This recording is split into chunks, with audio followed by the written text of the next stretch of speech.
ഐപ്ലസിൻ്റെ പുതിയൊരു വീഡിയോയിലേക്ക് സ്വാഗതം.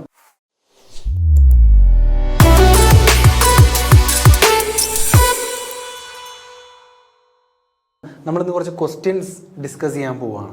കുറച്ച് ക്വസ്റ്റ്യൻസ് നോക്കാം.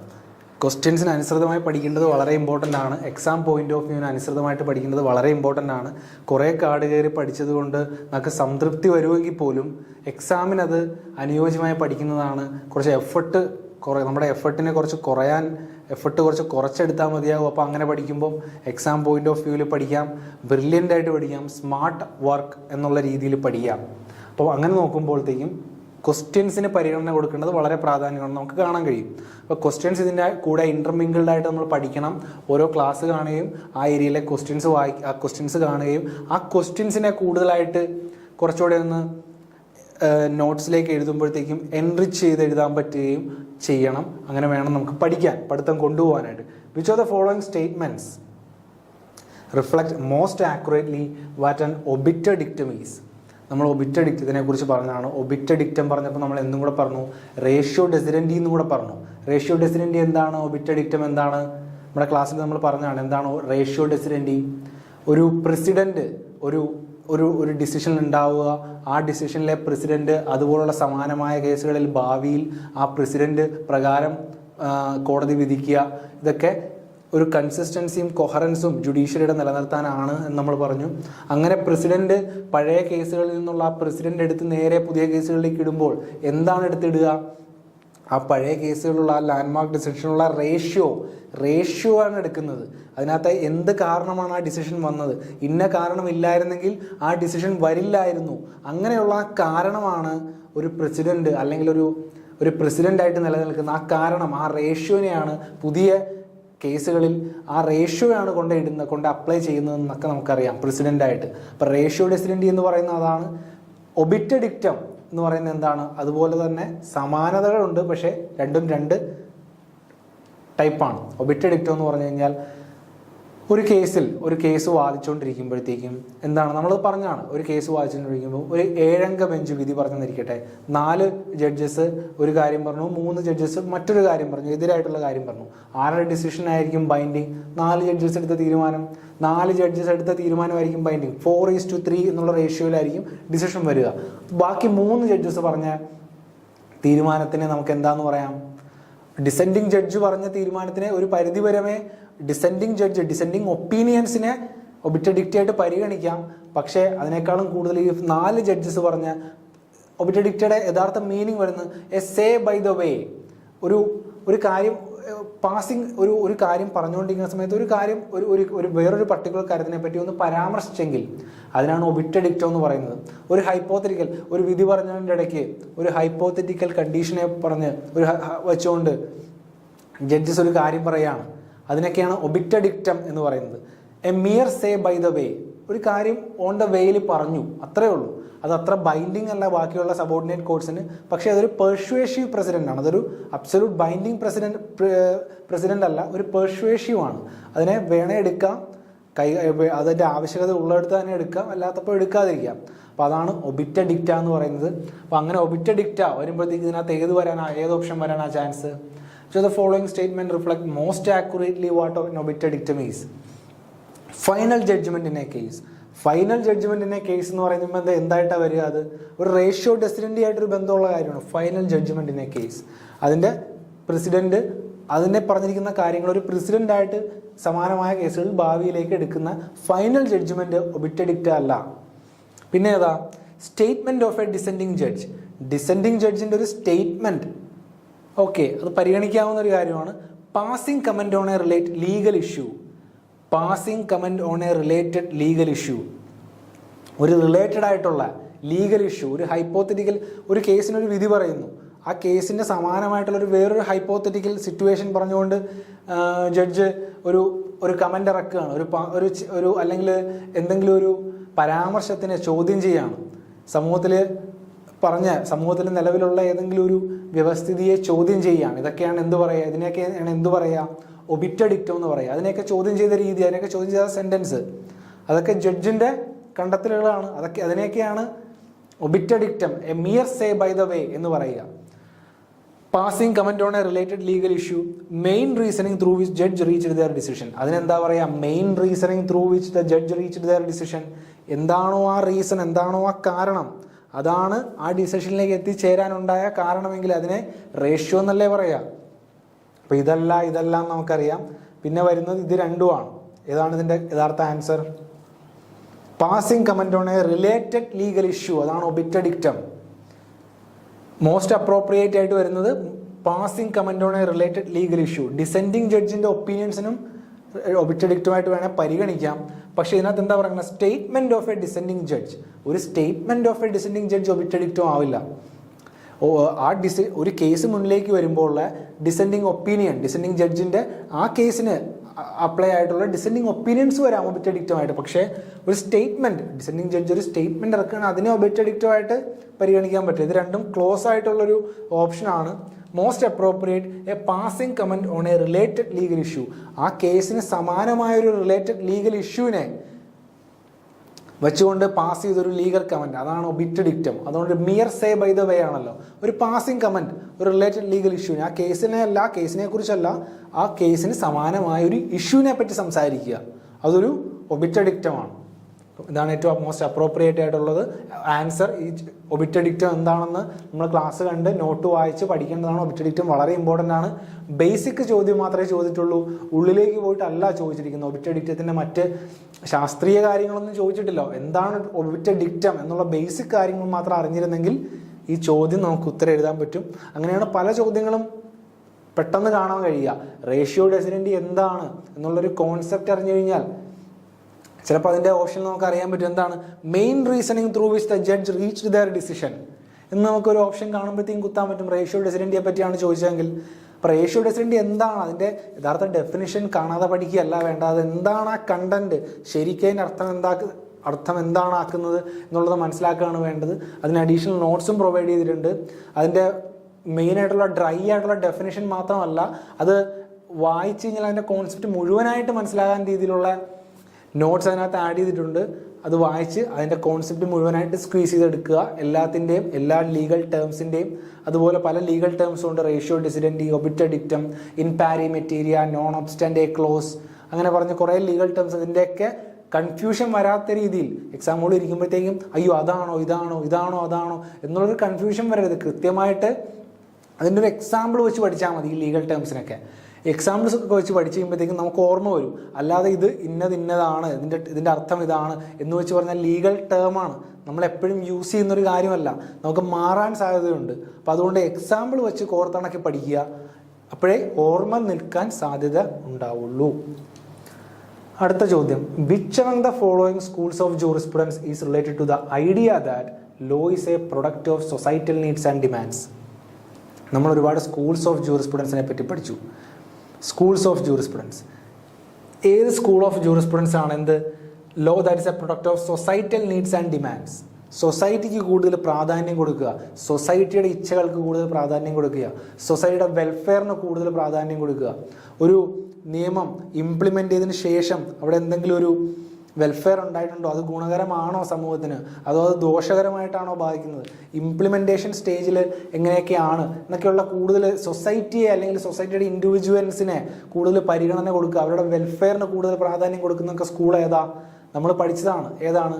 Sociological school of jurisprudence. നമ്മൾ സോഷ്യോളജിക്കൽ സ്കൂൾ ഓഫ് ജൂറിസ്പ്രുഡൻസിനാണ് സൊസൈറ്റിക്കും സൊസൈറ്റിയിലെ ഇൻഡിവിജ്വൽസിൻ്റെ വെൽഫെയറിനും കൂടുതൽ പ്രാധാന്യം കൊടുക്കുന്നതായി കാണാം. അങ്ങനെ ഒരു സ്കൂള് നമ്മുടെ ഓപ്ഷനിലുണ്ടോ? നമ്മുടെ ഓപ്ഷനിൽ എന്തൊക്കെയാണ് ഉള്ളത്? യൂട്ടിലിറ്റേറിയനിസം. അതൊരു യൂട്ടിലിറ്റേറിയനിസം പറയുന്നത് ബന്ധമിൻ്റെ യൂട്ടിലിറ്റേറിയനിസത്തിൻ്റെ ഉപജ്ഞാതാവ് ബന്ധമാണെന്ന് നമുക്കറിയാം. എന്താ അതിനകത്ത് പറയുന്നത്? Maximum good for the maximum number of people and pain to the minimum number. ഒരു തീരുമാനം എടുക്കുമ്പോൾ രണ്ട് വശം ഉണ്ടാവും ഒരു തീരുമാനത്തിന്. ഒന്ന് കുറച്ച് പേർക്ക് അത് ഗുണം ചെയ്യും, ഒന്ന് കുറച്ച് പേർക്ക് അത് ദോഷം ചെയ്തേക്കാം. അങ്ങനെ ദോഷം ചെയ്യാത്തൊരു തീരുമാനം വളരെ വിരളമാണ്. അങ്ങനെ എടുക്കാൻ കഴിഞ്ഞാൽ അത് അത്രമാത്രം നല്ലതാണ്. ഇനി അങ്ങനെ എടുക്കുന്നൊരു തീരുമാനത്തിൽ ഒരു ദോഷവും ഗുണവും ഉണ്ടെങ്കിൽ ഗുണം ചെയ്യുന്നത് കൂടുതൽ ആൾക്കാർക്ക് ഗുണം ചെയ്യണം, കുറച്ച് പേർക്ക് ഇത് മാത്രമേ ദോഷം ചെയ്യാവുള്ളൂ. അതാണ് യൂട്ടിലിറ്റേറിയനിസം പ്രിൻസിപ്പിൾ. ഹാപ്പിനെസ് പ്രിൻസിപ്പിൾ എന്നും പറയും. Happiness to the more number of people and sadness or pain to the minimum number of people. അതാണ് യൂട്ടിലിറ്റേറിയനിസം. ഫെമിനിസ്റ്റ് ജൂറിസ്പ്രുഡൻസ് എന്തിനെ പറ്റിയാണ് പറയുന്നത്? ഈക്വൽ സെക്സസിന്, അതായത് ആണിനും പെണ്ണിനും തുല്യ പരിഗണന കൊടുക്കണം. ചരിത്രം എഴുതിയിരിക്കുന്നത് ആണിൻ്റെ പെർസ്പെക്റ്റീവിൽ നിന്നായതുകൊണ്ടാണ് ആണുങ്ങൾക്ക് കൂടുതൽ പരിഗണനകൾ കൊടുക്കുന്നതും കിട്ടുന്നതും സമൂഹത്തിൽ ഇപ്പോഴും ആ പാട്രിയാർക്കി നിലനിൽക്കുന്നതും. അതല്ല, ആണുങ്ങളും പെണ്ണുങ്ങളും തുല്യരാണ്, എല്ലാ രീതിയിലും തുല്യരാണ്, എല്ലാ രീതിയിലും പെണ്ണുങ്ങളുടെ പ്രാതിനിധ്യവും പെൺകുട്ടികളുടെ അല്ലെങ്കിൽ സ്ത്രീകളുടെ പ്രാതിനിധ്യം എല്ലായിടത്തും ഉറപ്പാക്കണം. അവർക്ക് ഡിസിഷൻ മേക്കിംഗ് പ്രോസസ്സിൽ അവർക്ക് പ്രാതിനിധ്യം ഉണ്ടാവണം, എല്ലാവരും ഈക്വലാണ് എന്ന് എപ്പോഴും പറയുന്നൊരു ഫെമിനിസ്റ്റ് ജൂറിസ്പ്രുഡൻസ്. അതിൻ്റെയൊക്കെ ക്ലാസിഫിക്കേഷനൊക്കെ നമ്മൾ പറഞ്ഞു, ഫെമിനിസ്റ്റ് ജൂറിസ്പ്രുഡൻസിൻ്റെയൊക്കെ. അടുത്തത് പോസിറ്റിവിസം എന്താ പറയുന്നത്? ആരാണ് അതിൻ്റെ പ്രൊപ്പൗണ്ടർ? August Comte. മറക്കരുത്, ഇമ്പോർട്ടൻ്റ് ആണ്. പോസിറ്റിവിസത്തിൻ്റെ പ്രൊപ്പൗണ്ടർ അഗസ്റ്റേ കോംറ്റെ. അദ്ദേഹം എന്താ പറയുന്നത്? ഒരു സോളിഡ് ആയിട്ടുള്ളൊരു എക്സ്പെരിമെൻ്റൽ ഫാക്റ്റ് മാത്രമേ ഞങ്ങൾ വിശ്വസിക്കുകയുള്ളൂ, ഞങ്ങൾ കണ്ടത് മാത്രമേ വിശ്വസിക്കുകയുള്ളൂ, ഞങ്ങൾ ശാസ്ത്രീയമായി തെളിഞ്ഞത് മാത്രമേ ഞങ്ങൾ വിശ്വസിക്കുകയുള്ളൂ, അല്ലാതെ ഇൻറ്റ്യൂഷനോ ഇൻട്രോസ്പെക്ഷനോ റിലീജിയസ് ബിലീഫിനോ ഒന്നും ഞങ്ങളുടെ പുസ്തകത്തിൽ സ്ഥാനമില്ല എന്ന് പറയുന്നതാണ് പോസിറ്റിവിസം. ലീഗൽ റിയലിസം എന്താ പറയുന്നത്? Legal realism is the successor of sociological school of jurisprudence. Sociological jurisprudence സക്സസറായിട്ട് വന്നതാണ് legal realism. Judiciary judges law make ചെയ്യുമ്പോൾ പല കാര്യങ്ങൾ കൺസിഡർ ചെയ്തിട്ട് ലോ മേക്ക് ചെയ്യണം. സൊസൈറ്റിയുടെ ഇന്ന കാര്യങ്ങൾക്ക് വേണ്ടി വേണം ലോ മേക്ക് ചെയ്യാൻ, സൊസൈറ്റിയുടെ ഇന്ന വെൽഫെയറിന് വേണ്ടിയായിരിക്കണം ഈ വെൽഫെയർ, ഈ ലോ മേക്ക് ചെയ്യുന്നതിലൂടെ അത് ഉണ്ടാവുമെന്ന് ഉറപ്പിച്ച് പറയുന്നൊരു സ്കൂളാണ് ലീഗൽ റിയലിസം. ഇതിൻ്റെ ഉത്തരം ഏതായിട്ട് വരും?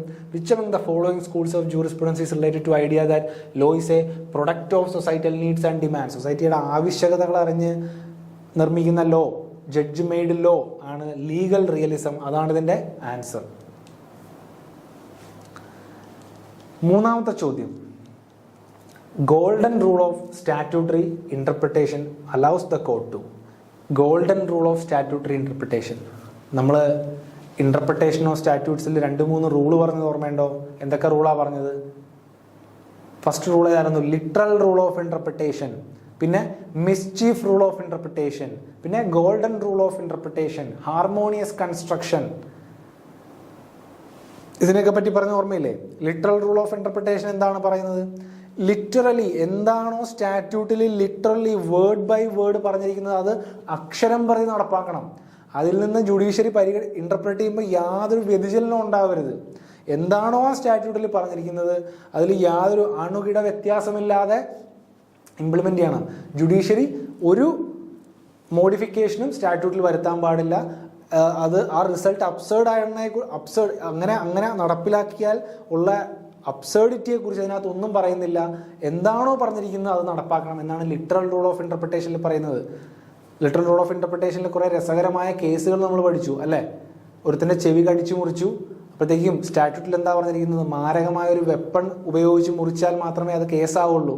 ഇവിടെ മാരകമായിട്ടുള്ള വെപ്പണൊന്നും പ്രതി ഉപയോഗിച്ചിട്ടില്ല. പ്രതി എന്തേ ചെയ്തിട്ടുള്ളൂ? ചെവി കടിച്ചു മുറിച്ചതേ ഉള്ളൂ. അപ്പോൾ അവന് എക്സെപ്ഷൻ കിട്ടി. ചെവി കടിച്ചു മുറിച്ചതിന് അല്ലെങ്കിൽ സ്വന്തം വായു ഉപയോഗിച്ച് ചെവി കടിച്ചു മുറിച്ചതിന് സ്റ്റാറ്റ്യൂട്ടിലൊന്നും പറഞ്ഞിട്ടില്ല. അപ്പോൾ ലിറ്ററൽ റൂൾ ഓഫ് ഇന്റർപ്രിട്ടേഷൻ വഴി അത് ഇന്റർപ്രറ്റ് ചെയ്തപ്പോഴത്തേക്കും പരിക്കേൽപ്പിച്ചവൻ കയ്യും വീശിപ്പോയി, പരിക്ക് കയറ്റവൻ ഒരു കുഴപ്പമില്ല, അവന് പോയി, അവൻ്റെ ചെവി പോയി എന്നല്ലാണ്ട് വേറൊന്നും നടന്നില്ല. അപ്പോൾ ഇതൊക്കെയാണ് ലിറ്ററൽ റൂൾ ഓഫ് ഇന്റർപ്രിട്ടേഷൻ്റെ കുഴപ്പമെന്നൊക്കെ നമ്മൾ ക്ലാസ്സിൽ പറഞ്ഞിട്ടുണ്ട്. പിന്നെ ഗോൾഡൻ റൂൾ ഓഫ് ഇന്റർപ്രിട്ടേഷൻ എന്താണെന്ന് നമ്മൾ ചോദിച്ചിരിക്കുന്നത്. മിസ്ചീഫ് റൂൾ ഓഫ് ഇന്റർപ്രിട്ടേഷൻ എന്തായിരുന്നു? എന്തെങ്കിലും ഒരു മിസ്ചീഫ് ഉണ്ടെങ്കിൽ ഒരു സ്റ്റാറ്റ്യൂട്ടിൽ അതിനെ സപ്രസ് ചെയ്തിട്ട് ജുഡീഷ്യറിക്ക് ലോ എൻഹാൻസ് ചെയ്യാം എന്ന് പറയുന്നതാണ് mischief rule of interpretation. Mischief rule of ഇന്റർപ്രിട്ടേഷൻ്റെ 3 കാര്യങ്ങൾ സാറ്റിസ്ഫൈ ചെയ്യണമെന്നൊക്കെ നമ്മൾ പറഞ്ഞിട്ടുണ്ട്, ക്ലാസ്സിൽ നോട്ട്സിലുണ്ട്, വായിച്ചു നോക്കണം മിസ്ചീഫ് റൂൾ ഓഫ് ഇന്റർപ്രിട്ടേഷൻ. അപ്പോൾ അതിൽ നിന്ന് വ്യത്യസ്തമാണ് ഗോൾഡൻ റൂൾ ഓഫ് ഇന്റർപ്രിട്ടേഷൻ എന്ന് നമ്മൾ പറഞ്ഞിട്ടുണ്ടായിരുന്നു.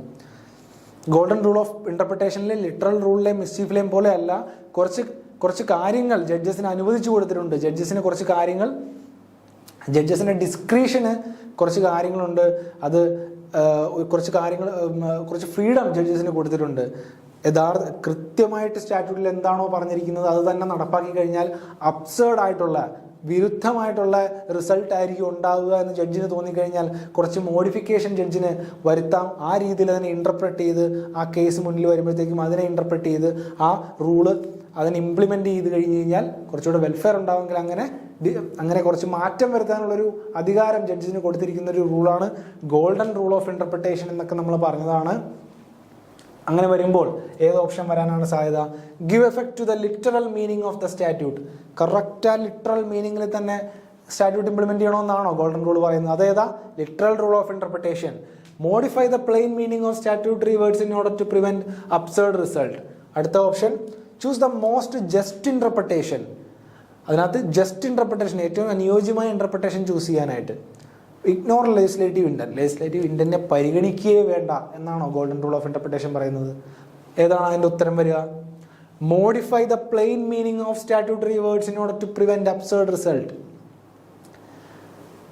ഒട്ടും ഒരു രീതിയിലും അബ്സേർഡ് ആയിട്ടുള്ള റിസൾട്ട് ഉണ്ടാവാതിരിക്കാനായിട്ട് ആ പ്ലെയിൻ മീനിങ്ങിനെ, സ്റ്റാറ്റ്യൂട്ടറിയുള്ള ആ പ്ലെയിൻ മീനിങ്ങിനെ അല്ലെങ്കിൽ ആ പ്ലെയിൻ പ്രൊവിഷനെ ഇംപ്ലിമെന്റ് ചെയ്ത് കഴിഞ്ഞാൽ വിരുദ്ധമായിട്ടുള്ള റിസൾട്ട് ഉണ്ടാവാതിരിക്കാനായിട്ട് അതിനെ എന്ത് ചെയ്യും? ജുഡീഷ്യറി അല്ലെങ്കിൽ ജഡ്ജസ് മോഡിഫൈ ചെയ്യും. മോഡിഫൈ ചെയ്തിട്ട് അതിനെ കുറച്ചുകൂടെ നല്ല രീതിയിൽ അതിനെ അപ്ലൈ ചെയ്യാനായിട്ടുള്ള രീതിയിൽ അപ്ലൈ ചെയ്യും. എന്ത് കേസിനാണോ ആ റൂള് കുറച്ചുകൂടെ മോഡിഫൈ ചെയ്ത് അപ്ലൈ ചെയ്ത് കഴിഞ്ഞാൽ ഗുണകരം നോക്കിയിട്ട് മോഡിഫൈ ചെയ്ത് അപ്ലൈ ചെയ്യുന്നതാണ് golden rule of statutory interpretation പറയുന്നത്.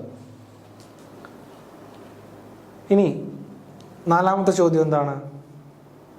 If a court is bound by the doctrine of stare decisis, the court is most likely to. എന്താണ് സ്റ്റെയർ ഡിസൈസിസ്? നമ്മൾ പറഞ്ഞു പ്രസിഡന്റുമായിട്ട് ബന്ധപ്പെട്ട ഒരു പ്രസിഡന്റ്. സ്റ്റെയർ ഡിസൈസിന്റെ meaning let the decision stand in its rightful place to make the judiciary consistent, coherent. ജുഡീഷ്യറിയുടെ തീരുമാനങ്ങളൊക്കെ consistent ആവാനും കൊഹറന്റ് ആവാനും ഒക്കെ ആയിട്ടാണ് അത് ചെയ്യുന്നത്. എന്താണ് സ്റ്റാറ്റ്യൂട്ടറി? എന്താണ് stare decisis? Let the decision stand in its rightful place. ഒരു ഹയർ കോർട്ട് ഒരു വിധി പ്രഖ്യാപിച്ചു. ആ വിധി പ്രഖ്യാപിച്ചതിലെ പല കാര്യങ്ങളും അതൊരു പ്രസിഡന്റായി മാറും. പിന്നീട് സബോർഡിനേറ്റ് കോർട്സ് അതേ സമാനമായ കേസുകൾ വിധിക്കേണ്ടത് ഇതിനകത്ത് പറഞ്ഞ രീതിയിലാണ്. ഇതിനകത്ത് പറഞ്ഞിരിക്കുന്ന റേഷ്യോ ഡെസിഡന്റിയും മറ്റു കാര്യങ്ങളും ഒക്കെ വെച്ചിട്ടാണ് വിധിക്കേണ്ടതെന്നൊക്കെ നമ്മൾ പറഞ്ഞു. അപ്പം സ്റ്റെയർ ഡിസൈസ് എന്ന് പറയുന്നത് ഒരു അപ്പെക്സ് കോർട്ട് പുറപ്പെടുവിക്കുന്ന ഒരു ഡിസിഷന്റെ കാര്യമാണ്. അതിനെ സബോർഡിനേറ്റ് കേസ് ഫോളോ ചെയ്യണമെന്നാണ് പറയുന്നത്. ഹൈക്കോർട്ടാണ് വിധി പുറപ്പെടുവിക്കുന്നതെങ്കിൽ സമാനമായ ഹൈക്കോർട്ടുകൾക്ക് വേണമെങ്കിൽ വ്യതിചരിക്കാം, പക്ഷേ അതിന് അബ്സല്യൂട്ടായിട്ട് റീസൺ വേണമെന്ന് നമ്മൾ പറഞ്ഞു. പിന്നെ ഹൈക്കോർട്ട്സിന്റെ ബെഞ്ചിനും division bench, single bench, double bench അങ്ങനെയുള്ള ബെഞ്ചുകൾക്കും അതിന്റെ പ്രാധാന്യം ഉണ്ടെന്ന് നമ്മൾ പറഞ്ഞു. സിംഗിൾ ബെഞ്ചിന്റെ ഡിസിഷൻ ഒരിക്കലും ഡിവിഷൻ ബെഞ്ച് കേൾക്കണമെന്നില്ല. അങ്ങനെ അതൊക്കെ നമ്മൾ സംസാരിച്ചതാണ്. അതിനൊക്കെ കുറിച്ചൊക്കെ നമ്മൾ ഡിസ്കസ് ചെയ്യുന്നുണ്ട്. അപ്പം ഇതിനകത്ത് ഈ കേസിനകത്ത് ഏറ്റവും കൂടുതൽ ഈ ക്വസ്റ്റ്യനിൽ ഏറ്റവും അനുയോജ്യമായ ആൻസർ ഏതാണ്? സ്റ്റെയർ ഡിസൈസുമായിട്ട് ബന്ധപ്പെട്ട് be allowed to disregard precedents to reach a just and fair outcome. പ്രസിഡന്റിനെ ഒന്നടങ്കം ഡിസ്റിഗാർഡ് ചെയ്യുക, അതാണോ സ്റ്റെയർ ഡിസൈസസിന്റെ meaning? If a court is bound by the doctrine of stare decisis, ഒരു കോർട്ട് സ്റ്റെയർ ഡിസൈസസിന് ബൗണ്ട് ആണെങ്കിൽ അതിന്റെ court is most likely to disregard precedents to reach a just and fair outcome. Precedent disregard ചെയ്ത് കഴിഞ്ഞാൽ ജുഡീഷ്യറിയുടെ consistency പോയില്ലേ? ജുഡീഷ്യറിയുടെ ഡിസിഷന്റെ consistency പോയി, coherence പോയി. രണ്ടാമത്തെ option B bound to follow its own previous decision. കോടതി ബൗണ്ട് ടു ഫോളോ ആണ് its own previous decisions, അല്ലെങ്കിൽ higher കോർട്സിന്റെ ഡിസിഷൻ ഫോളോ ചെയ്യാൻ ബൗണ്ടഡ് ആണ്. മൂന്നാമത്തെ option B encouraged to overturn its previous decision judgment if its deems to be outdated. Be encouraged to overturn its previous judgments if it deems to be outdated. നാലാമത്തെ option be allowed to prioritize international legislation over domestic law.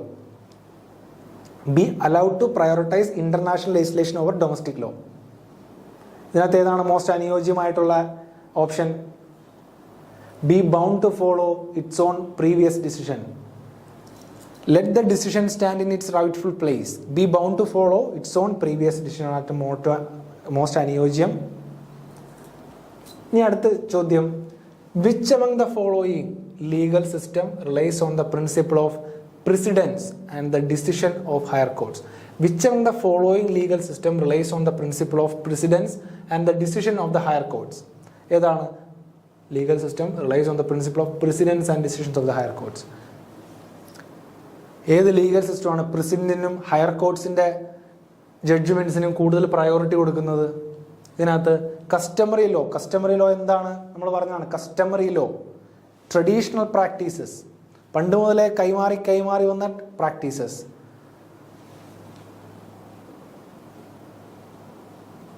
അതാണോ പ്രസിഡന്റിനും decision of ഹൈക്കോർട്സിനും പ്രാധാന്യം കൊടുക്കുന്ന ആ legal system ആണോ? Customary law ആണോ പ്രസിഡന്റും decision of ഹൈക്കോർട്സിനും പ്രാധാന്യം കൊടുക്കുന്നത്? Relies on the principle of precedents and decision of higher courts. Customary law എന്ന് പറഞ്ഞാൽ കൈമാറി വന്നിരിക്കുന്ന കാര്യമാണ്, അല്ലാതെ പ്രസിഡന്റുമായിട്ടോ ഡിസിഷൻ ഓഫ് ഹയർ കോർട്സുമായിട്ടോ കസ്റ്റമറി ലോക്ക് യാതൊരു ബന്ധവുമില്ല. ഇന്റർനാഷണൽ ലോ പ്രസിഡന്റോ ഡിസിഷൻ ഓഫ് ഹൈക്കോർട്ടോ ആയിട്ടോ വല്ല ബന്ധമുണ്ടോ? ഇന്റർനാഷണൽ ലോയിലെ വിധികൾ ഇന്റർനാഷണൽ ലോയിലെ ആ കേസുകളുടെ പാർട്ടികൾക്കും പിന്നെ ആ കേസിനും മാത്രമേ ബൈൻഡിങ് ആയിട്ടുള്ളൂ. അടുത്ത അതേപോലെ സമാനമായിട്ടുള്ള കേസ് വരുമ്പോഴത്തേക്ക് എന്ത് വിധിക്കണമെന്ന് അപ്പം തീരുമാനിക്കും. അല്ലാതെ ഇന്റർനാഷണൽ ലോയിൽ പ്രസിഡന്റോ സ്റ്റെയർ ഡിസൈസോ ഒന്നും നിലനിൽക്കുന്നതല്ല എന്ന് നമുക്കറിയാം, നമുക്ക് കാണാൻ പറ്റും. ഇന്റർനാഷണൽ ലോ പഠിക്കുമ്പോൾ കുറച്ചുകൂടെ വിശദമായിട്ട് പറയാം. ഇന്റർനാഷണൽ ലോയിൽ ഒരു കേസ് മുന്നിൽ വരികയാണ്, ആ കേസിലൊരു വിധി പറഞ്ഞെന്ന് വിചാരിക്കുക, അതേ വിധി, അതേ സമാനമായ കേസിന് അതേ വിധി അല്ലെങ്കിൽ അതുപോലത്തെ രീതിയിലുള്ള വിധി വന്നോന്ന് നമുക്ക് പറയാൻ പറ്റില്ല. അല്ലെങ്കിൽ അങ്ങനെ ഒരു പ്രസിഡന്റ് അവിടെ നിലനിൽക്കില്ല. അത് അങ്ങനെ നിന്നാൽ അത്രയും നല്ലതാണ്. പക്ഷേ അതിന് വേണമെങ്കിൽ വ്യതിചലിക്കാം. നമ്മുടെ ഇവിടുത്തെ കോർട്ടുകളെ പോലെ അല്ല, പെട്ടെന്ന് വ്യതിചലിക്കാം. ആ ഡിസിഷൻ ആർക്കൊക്കെയാണ് ബൈൻഡിങ്? ഇനി വരുന്ന കേസുകൾക്കൊന്നും ബൈൻഡിങ് അല്ല. ആ ഡിസിഷൻ ആ കേസിലെ പാർട്ടികൾക്കും ആ കേസിനും മാത്രമാണ് ബൈൻഡിങ്. ഇന്റർനാഷണൽ ലോ അങ്ങനെ വരുമ്പോൾ ഇന്റർനാഷണൽ ലോയും അല്ല എന്ന് നമുക്ക് കാണാൻ പറ്റും. സ്റ്റാറ്റ്യൂട്ടറി ലോ എന്താണ്? കോഡിഫൈഡ് ആയിട്ടുള്ള ഒരു ലോയാണ്. ഒരു എഴുതി തയ്യാറാക്കിയ ലെജിസ്ലേച്ചർ പുറപ്പെടുവിക്കുന്ന ഒരു ലോയാണ് സ്റ്റാറ്റ്യൂട്ടറി ലോ. അപ്പം സ്റ്റാറ്റ്യൂട്ടറി ലോ ലീഗൽ സിസ്റ്റമാണ്. Relies on the principle of precedent and decision of higher courts. Statutory law കൂടുതൽ എന്താ പറഞ്ഞാൽ ലെജിസ്ലേച്ചർ ഉണ്ടാക്കിയ നിയമപ്രകാരം വേണം ഡിസൈഡ് ചെയ്യാൻ കേസുകൾ എന്ന് പറയുന്നതിന് പ്രസിഡന്റിനും ഡിസിഷൻ ഓഫ് ദ ഹയർ കോർട്സിനും പരിഗണന കൊടുത്തിട്ടുണ്ടോ? ഇല്ല. കോമൺ ലോ എന്താ പറഞ്ഞ അൺകോഡിഫൈഡ് ആയിട്ടുള്ള ലോ ആണ്. അതെങ്ങനെയാണ്? ആ ലീഗൽ സിസ്റ്റത്തിൽ എങ്ങനെയാണ്? പ്രസിഡൻസിനും ഹയർ കോർട്സിന്റെ ഡിസിഷൻസിനുമാണ് പ്രാധാന്യം കൊടുത്തിരിക്കുന്നത് കോമൺ ലോയിൽ എന്ന് നമുക്ക് കാണാൻ പറ്റും. അപ്പം ഉത്തരം ഏതാണ്? Common law. Which among the following statements accurately describes legal rights and legal duties? Legal റൈറ്റ്സിനെ പറ്റിയും ലീഗൽ ഡ്യൂട്ടീസിനെ പറ്റിയൊക്കെ നമ്മൾ പറഞ്ഞു. ലീഗൽ റൈറ്റ്സ് രണ്ടും കോറിലേറ്റഡ് ആണ്. ഒന്നുണ്ടെങ്കിൽ ഒന്നുണ്ട്, ഒന്നില്ലെങ്കിൽ ഒന്നില്ല എന്നൊക്കെ നമ്മൾ പറഞ്ഞു. വെറുതെ കുറെ ലീഗൽ റൈറ്റ്സ് വെച്ചിട്ട് മാത്രം കാര്യമില്ല. ലീഗൽ ഡ്യൂട്ടീസ് ഇല്ലാതെ ലീഗൽ റൈറ്റ്സിന് നിലനിൽപ്പില്ല. ലീഗൽ റൈറ്റ്സ് വയലേറ്റ് ചെയ്യപ്പെടാനുള്ള എല്ലാ സാഹചര്യവും ഉണ്ട്. ലീഗൽ ഡ്യൂട്ടീസ് അതുപോലെ ഇംപ്ലിമെന്റ് ചെയ്തില്ല, അതുപോലെ പ്രൊട്ടക്ട് ചെയ്തില്ല എങ്കിൽ എന്നൊക്കെ നമ്മൾ പറഞ്ഞു. അങ്ങനെ വരുമ്പോഴത്തേക്കും ഏറ്റവും അനുയോജ്യമായിട്ടുള്ള ഓപ്ഷൻ ഏതാണ്? Which among the following statements accurately describes legal rights and legal duties? Legal duties always exist without corresponding legal rights. Legal rights always exist without corresponding legal duties. Legal rights and duties are interdependent. Only legal rights are imposed by law. Legal duties always exist without corresponding legal rights. എങ്ങനെയാണ് legal duty legal rights ഇല്ലാതെ exist ചെയ്യുക? നമ്മൾ പറഞ്ഞു രണ്ടും correlated ആണ്. ഒന്നുണ്ടെങ്കിൽ ഒന്നുണ്ട്, ഒന്നുണ്ടെങ്കിൽ മാത്രമേ ഒന്നുള്ളൂ. Legal rights always exist without corresponding legal duties. നേരെ തിരിച്ച് പറഞ്ഞിരിക്കുക. അതാവുമോ?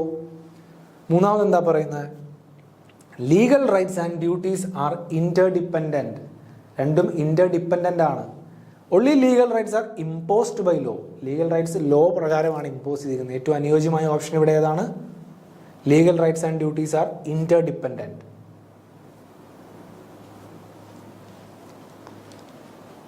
നോട്ട് ചെയ്ത് വെച്ച് പഠിക്കണം. അതുപോലെ മറ്റുള്ള ഈ ചോദ്യങ്ങളിലെ മറ്റു ഓപ്ഷനും കൂടെ കുറച്ച് പ്രാധാന്യം കൊടുക്കണം. തികച്ചും വിരുദ്ധമായ ഓപ്ഷനുകൾക്ക് കൂടുതൽ പ്രാധാന്യം കൊടുക്കണ്ട. പക്ഷേ ആ ഓപ്ഷനിൽ എന്തെങ്കിലും കാര്യങ്ങൾ കാര്യമായിട്ട് ചോദിച്ചിട്ടുണ്ടെങ്കിൽ ചിലപ്പോൾ ആ ഒരു ഓപ്ഷനെ വച്ചിട്ടായിരിക്കാം, അതിനെ ഫോർമുലേറ്റ് ചെയ്തിട്ടായിരിക്കാം ചിലപ്പോൾ അടുത്ത എക്സാമിൽ ചോദ്യങ്ങൾ വരിക. അപ്പം ഓപ്ഷനുകളെ പരിഗണന കൊടുക്കാതെ കാണാതിരിക്കുക, പരിഗണന കൊടുത്തുകൊണ്ട് തന്നെ കാണുക. What among the following does ownership of property most accurately represents? What among the following does ownership of property most accurately represents? എന്താണ്? Temporary control of the property. Temporary control of the property, use of property without possession, possession without use of the property, use and possession of the property. Ownership പഠിച്ചപ്പോൾ നമ്മൾ പറഞ്ഞു ഓണർഷിപ്പിൻ്റെയും പൊസഷൻ്റെയും വ്യത്യാസം, ഓണർഷിപ്പിന് പൊസഷനിൽ നിന്നുള്ള വ്യത്യാസം, ഓണർഷിപ്പിൻ്റെ പ്രാധാന്യം. D ജുവർ റെക്കഗ്നീഷനാണ് ഓണർഷിപ്പിന് കൊടുക്കുന്നത്, de facto റെക്കഗ്നീഷനാണ് പൊസഷന് കൊടുക്കുന്നത്. De facto recognition എപ്പോൾ വേണമെങ്കിലും ക്യാൻസൽ ചെയ്ത് കളയാവുന്നതാണ്.